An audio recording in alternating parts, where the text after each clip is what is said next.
everyone, welcome to Wealth Matters. My name is Warren. I'm a professional banker in the City of London, and I'm here to help you master your money and build your long-term wealth. Now, the rent-to-rent strategy is very popular. It's a very popular investing strategy here in the UK, and I'm going to take a firm bet that most of you have either heard of it, watched content on it, or even tried it if you're interested in property. My wife and I, we own 3 buy-to-let properties across the UK, but I've also tried the rent-to-rent strategy myself. Why? Because you get to control a property, you get to earn a lot of money by using it either as a HMO or for serviced accommodation for usually 3 to 5 years.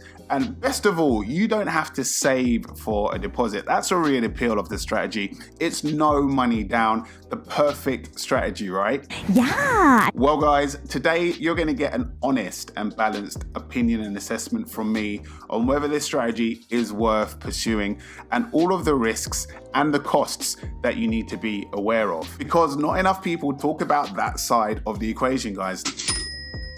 Now, the strategy for rent-to-rent involves you obtaining control of a property or properties from landlords, which you can either then use for HMO or serviced accommodation. So why would a landlord just give you their property to use for this? Well, the idea is that you approach landlords that no longer want to manage their property, and this could be for several reasons. Perhaps the landlord is approaching retirement and they're just ready to come out of property.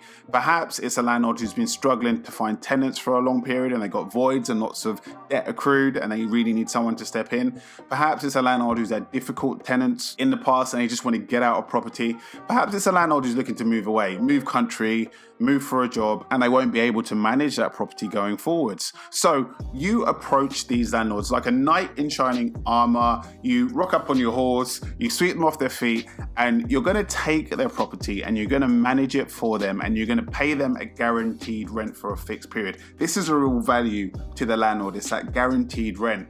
And that's how it works essentially. And you pay that guaranteed rent no matter what, whether the property that you're managing for them is occupied or not. Now, it sounds like a great strategy, right? It certainly did to me when I first heard of it and tried it, and it still does. It still is a very good strategy. But what people don't make clear enough is the risks involved, especially those people who will sell you £1,000 courses to teach you everything how to learn this life-changing, no money down strategy, which isn't true, by the way. They don't teach you about the cost involved and the risks. So today I'm going to talk about that and give you a balanced and transparent view of that. So the first myth that I want to bust is the no money down one. You can probably tell that I'm not about that. It's an absolute myth, guys. It's an absolute myth. And I'm talking about that from firsthand, having done it, guys, on the mail shots alone. So one of the strategies that a lot of these courses used to, and some still do teach you, is to basically mail bomb all of the HMO owners in your local area and ask them if they're tired of doing HMOs, if they want somebody to step in and, provide them with a guaranteed rent every month. That's a very popular tactic and a popular strategy that they teach on these courses.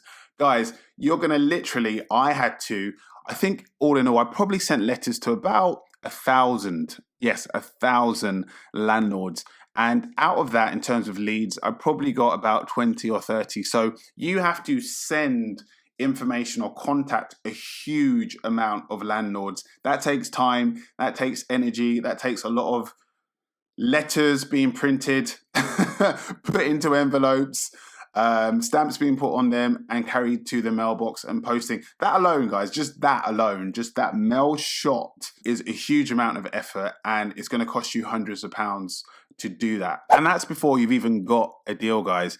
And then to stick with the topic of costs, the key risk in all of this is, and I mentioned this early on, if you go through all of that effort to contact hundreds, maybe even thousands of landlords, pay for that, get a deal, secure that deal, you then have to pay that landlord a guaranteed rent every month. Now, guys, what happens if it takes you 2, 3, 4 months to find tenants? Say if you're going to use their property as a HMO, right? And you've put it on spare room and nobody's biting just yet. 2, 3 months go by. You have to pay the landlord their rent for 2 or 3 months. You got to find that money from somewhere. You can't just say, hey, I've got no tenants. That defeats the whole object of the proposition to them. So there is a risk involved. And that's not just a risk that exists up front. It can happen at any point during the years when you own that property. Tenants come and go, and you're going to have to foot the bill for that to the landlord when that happens. So guys, that's the no money down myth busted up front. Also, what happens if you have, say, a HMO with 4 rooms and got no problems, you got 4 tenants, but what happens if 2 of them don't pay rent in a month? Now you're short and you still got to pay your landlord that money. Got to come from somewhere, guys. And then secondly, guys, is the time. I alluded to this up front in terms of you having to contact loads of landlords. That takes time as it is. You send out a bunch of letters or emails if you manage to access email addresses for landlords, and you wait, guys, and it takes time for people to contact you. It's not a strategy that produces instant results unless you're very, very lucky. That certainly wasn't the case for me. Don't get me wrong, I said about 20 or so leads. None of them led to anything, guys, and I would say those 20 leads came over a period of about 4 or 5 months. Certainly wasn't within the first 2 or 3 months, and it's very easy to give up within those first 2 months especially. You've gone through all of the effort of printing out all of these letters, sending them out, and you're excited. You're like, okay, wow, 100, 200, 1,000 letters gone out. I am going to get something out of this. I have to be. There's so many letters I've sent. The reality is, guys, is that the realistic leads that you get out of that are very, very small. So it's a numbers game and it takes time. So you have to be willing to stick with it. I do think that you definitely will get opportunities, but what I'm trying to say is that it takes time and effort, and you have to be willing to be patient. And then thirdly, guys, are the agreements that you have to get from the owner's mortgage provider if they have a mortgage on the property, and also the freeholder. So let me explain that in a bit more detail. If I own a property and then somebody comes along who wants to try the rent to rent strategy on my property, I have an existing mortgage with a mortgage lender, and that's not going to be a buy to let mortgage. It's going to be a buy to live mortgage, and that will be in the terms of the actual mortgage that I have with the mortgage lender. Now, if a third party comes along who wants to use my property for a different purpose, i.e. not for me to live in, I have to get the mortgage lender's permission to be able to do that. If I don't do that and I just let this third party use my property for service accommodation, HMO, etc., and I get caught doing that, I'm the one as a landlord who's going to be liable. I might get fined. I could be open to all sorts of penalties. So from a compliance perspective, if you're trying to do rent to rent, you need to get the owner to get permission from his mortgage lender. Then I also mentioned permission from the freeholder. This mainly applies to flats because flats usually are on a leasehold basis. And what that means basically is the owner, so take me for example, I own flats.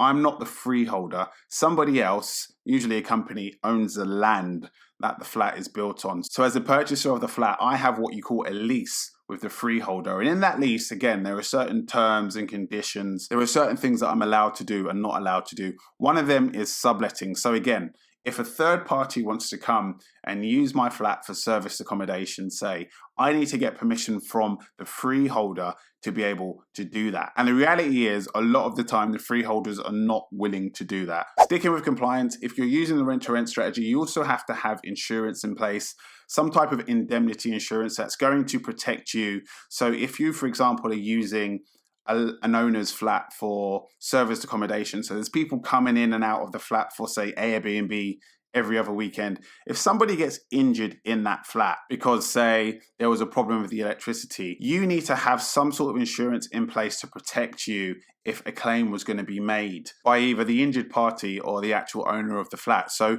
you really should have insurance in place as well, guys. And again, that costs money, not no money down, right? And then lastly, sticking with the theme of compliance, you also need to be registered. If you're using a property for HMOs in particular, you have to be registered with some sort of tenancy deposit scheme. So obviously you're going to be managing the house on behalf of the landlord, but you as a manager of the property are going to have to protect the tenant's deposits. And again, in order to be registered with one of these deposit scheme bodies, you need to pay a fee for that. So those are the 3 main areas of rent to rent that people don't talk about. They're the 3 main areas of risk that you're open to if you're trying rent to rent. It's not just no money down. It's not just getting a flat out of nowhere and making money off of it. There are risks involved. If you know anybody that's trying to go for this strategy, or you are yourself, share this video, tell others, make sure people are aware of it.